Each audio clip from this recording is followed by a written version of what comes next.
प्रिय विद्यार्थियों, English grammar part 1 में हमने टेंस की परिभाषा और प्रेजेंट इंडेफिनिट टेंस का यूज हमने पढ़ा था। उसके आगे कुछ विशेष नियम और हैं जिनके आधार पर हम प्रेजेंट सिंपल टेंस का प्रयोग करते हैं।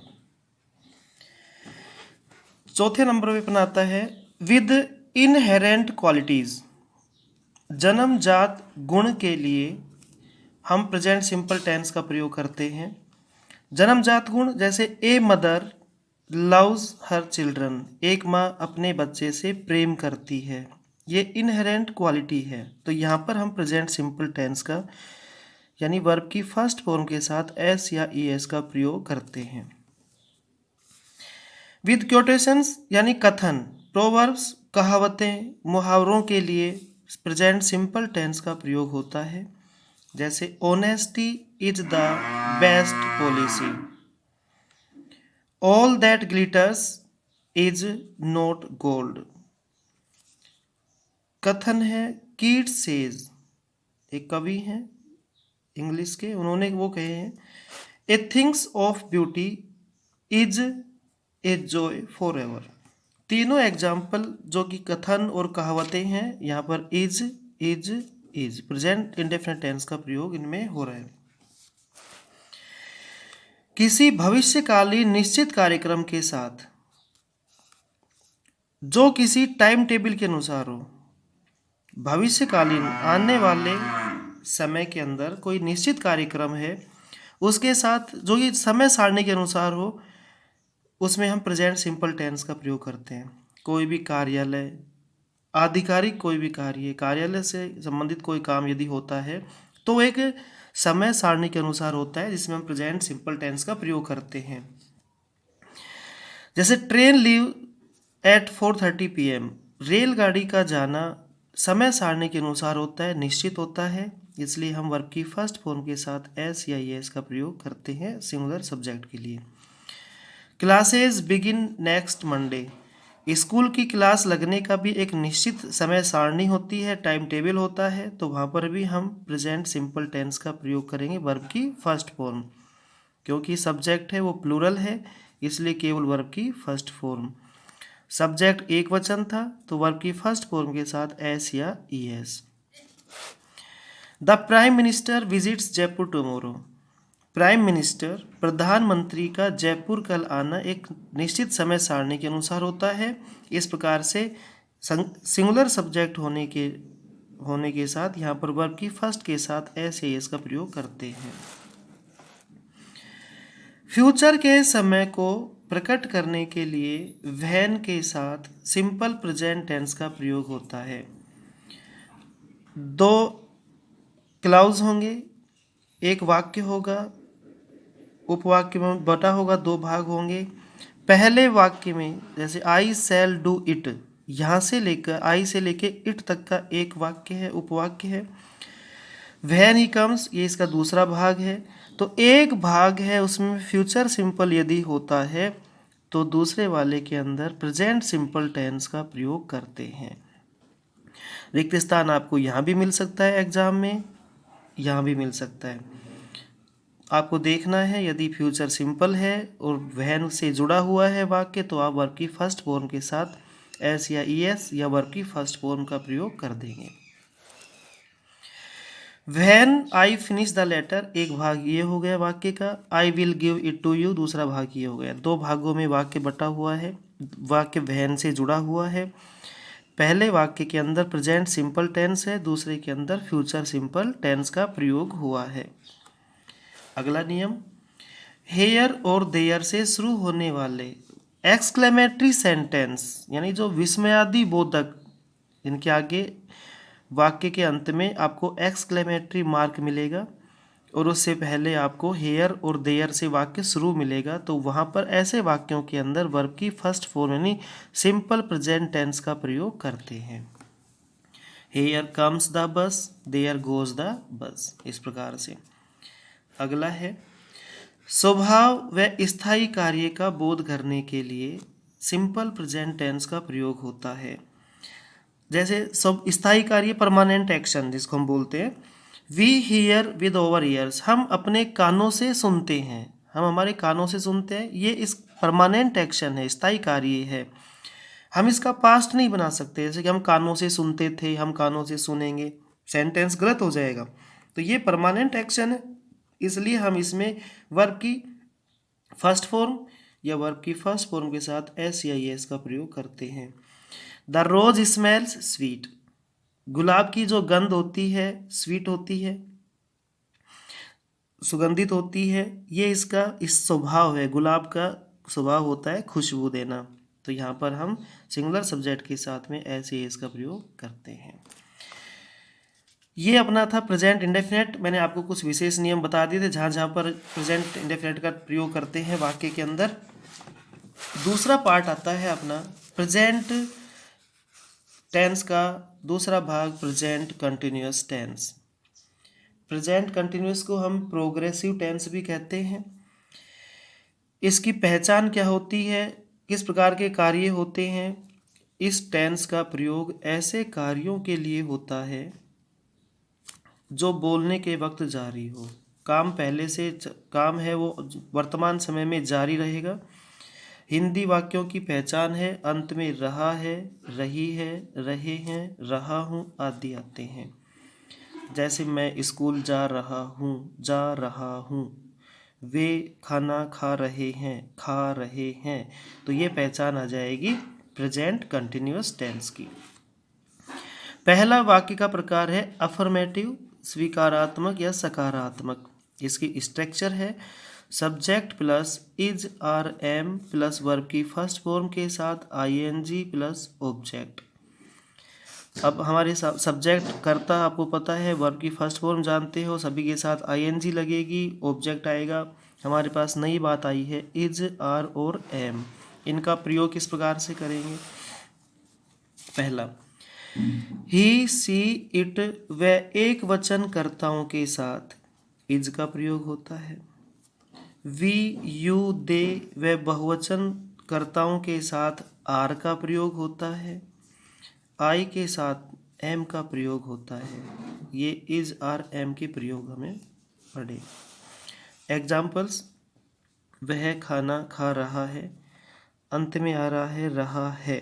इससे पहले टेंस प्रेजेंट इंडेफिनेट में हमने पढ़ा था, अंत में ता है, ती है, ते हैं आते हैं।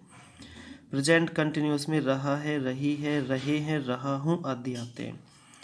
सब्जेक्ट हो गया ही, वर्ब की ही के साथ सिंगुलर सब्जेक्ट है, एक वचन है इज, ईट के साथ ING eating food, he is eating food. वे खाना खा रहे हैं, दे आर ईटिंग फूड। मैं खाना खा रहा हूँ, आई एम ईटिंग फूड। तीनों वाक्यों के अंदर पहले हम देखेंगे ही के साथ इज आ रहा है, दे के साथ आर आ रहा है, आई के साथ एम आ रहा है। दूसरा प्रकार है नेगेटिव, नकारात्मक। इसका स्ट्रक्चर संरचना हो जाएगी वाक्य की subject plus is are am plus not plus verb की first form plus ING plus object.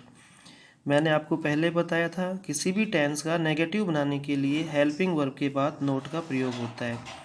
जैसे मैं पुस्तक नहीं पढ़ रहा हूँ, I am not reading a book. Helping verb am है, आई के लिए एम आया, इसके साथ नोट का प्रयोग कर दिया, वाक्य नेगेटिव हो गया। अब है इंटरोगेटिव यानी प्रश्नवाचक। इंटरोगेटिव के लिए मैंने बताया था कि हेल्पिंग वर्ब को वाक्य के शुरू में लिखते हैं। स्ट्रक्चर इसकी हो जाएगी is are am plus subject plus verb की फर्स्ट फॉर्म के साथ ING plus object question mark. Helping verb है, सब्जेक्ट से पहले हमें प्रयोग करनी होती है। एग्जाम्पल, क्या मैं एक पत्र नहीं लिख रहा हूँ, am I not writing a letter. According to structure, इस सूत्र के हिसाब से, फॉर्मूला के हिसाब से आई के लिए एम आ गया, am I not writing a letter. अगला वाक्य है नेगेटिव इंटरोगेटिव। वाक्य नकारात्मक भी होगा और प्रश्नवाचक भी होगा। प्रश्नवाचक बनाने के लिए हेल्पिंग वर्ब को वाक्य के शुरू में लिखते हैं, उसके बाद सब्जेक्ट, उसके बाद नोट, वर्ब की first form ING plus object. क्या तुम स्कूल नहीं जा रहे हो, क्या भी आ गया और नहीं भी आ गया, यानी इंटरोगेटिव भी है वाक्य, नेगेटिव भी है। Are you not going to school. अब विशेष बातें, जो वाक्य की पहचान हम कैसे करें, एग्जाम की दृष्टि से महत्वपूर्ण है कि हम वाक्य की पहचान कैसे करें कि प्रेजेंट कंटिन्यूअस टेंस है, इसका प्रयोग होगा। जब वाक्य में still, in the present time, at this time, eight this moment, now A days, these days, this evening, now today, at present आदि शब्द हो तो वह वाक्य सामान्यतः प्रेजेंट कंटिन्यूअस टेंस में होता है। जितने भी एडवर्ब हमने ये देखे हैं, ये यदि वाक्य में आते हैं तो सामान्यतः हम प्रेजेंट कंटिन्यूअस टेंस का प्रयोग करते हैं। एक्सरसाइज हम देखते हैं, जैसे एग्जाम्पल के तौर पर इसी प्रकार के प्रश्न एग्जाम में भी होते हैं। फिल इन द गैप्स, रिक्त स्थान भरने हैं आपको with the correct form of the verbs. She रिक्त स्थान, in her bed now, now आ गया। अभी आपको बताया था नाउ यदि आता है तो प्रेजेंट कंटिन्यूस होता है। इज आर एम के साथ वर्ब की फर्स्ट फॉर्म आईएनजी करेंगे। सी सिंगुलर सब्जेक्ट है, एक वचन है, तो she is sleeping in her bed now. दूसरा, सुरेश रिक्त स्थान, ए लॉट दीज डेज आ गया, तो यहाँ पर इज आर एम वर्ब की फर्स्ट आईएनजी करेंगे, तो सुरेश सिंगुलर है तो यहाँ पर हो जाएगा इज अर्निंग। तीसरा, सी रिक्त स्थान, क्लोथ्स एट दिस टाइम आ गया, एट दिस टाइम। वॉश है, इसका हो जाएगा सी सिंगुलर है तो is washing. My younger brother रिक्त स्थान, ए फैक्ट्री दीज डेज आ गया, तो इसका आंसर हो जाएगा my younger brothers younger brother, तो यहाँ पर हो जाएगा is running A factory these days. पांचवा इंपॉर्टेंट है, इस प्रकार के क्वेश्चन बोर्ड में आ भी चुके हैं। लुक देयर, ये कंडीशन वाला भी वाक्य है, शर्त थोड़ी परिस्थिति वाले, कंडीशन नहीं परिस्थिति वाला वाक्य है। आप देखो लुक देयर, वहाँ देखो। जब भी कोई काम हो रहा होता है हम अकस्मात उसको कहते हैं कि वहाँ देखो क्या हो रहा है, तो लुक देयर यहाँ पर आता है तो आपको प्रेजेंट कंटिन्यूअस टेंस का प्रयोग करना होगा। जैसे वहाँ देखो, they are coming towards us, तो यहाँ पर हम करेंगे are coming towards us. My mother food at this moment आ गया, तो यहाँ पर माई मदर सिंगुलर है, is cooking food, is cooking right answer. Listen, सुनो, अब कोई काम हो रहा होगा तो हम क्या कहेंगे, अचानक सुनो कि क्या हो रहा है, तो इसके लिए हम क्या करेंगे, सुनो, listen, someone to open the gate, try, तो इसका आंसर हो जाएगा is trying. We a ticket match at this moment, इस पल, ये आ गया एट दिस मोमेंट, तो हो जाएगा वी बहुवचन है तो हो जाएगा we are watching a cricket match, we are watching cricket match at this moment. अगला है towns into cities these days time adverb आ गया, तो टाउन्स प्लूरल है इसलिए towns are changing into cities these days. ये इस प्रकार से कुछ टाइम एडवर्ब थे जिनका वाक्यों में प्रयोग होने पर हम प्रेजेंट कंटिन्यूअस टेंस का प्रयोग करते हैं। ये कुछ एग्जाम्पल है। गाय घास नहीं चर रही है, cow is not grazing grass. Ram मैदान में नहीं खेल रहा है, Ram is not playing in the field या ग्राउंड। क्या राम अपना पाठ याद नहीं कर रहा है, is Ram not learning his lesson. क्या वे समाचार पत्र पढ़ रहे हैं, are they reading the newspaper. बच्चा दूध नहीं पी रहा है, child is not drinking milk. ये आपका था प्रेजेंट कंटिन्यूअस और कुछ टाइम एडवर्ब समय सूचक शब्द जिनका प्रयोग होने पर प्रेजेंट कंटिन्यूअस टेंस का प्रयोग करते हैं। पार्ट 2 वीडियो में आज आपको मैंने ये पढ़ाया, पार्ट 3 में हम कल आपको प्रेजेंट परफेक्ट टेंस के बारे में बताएंगे। Thank you very much.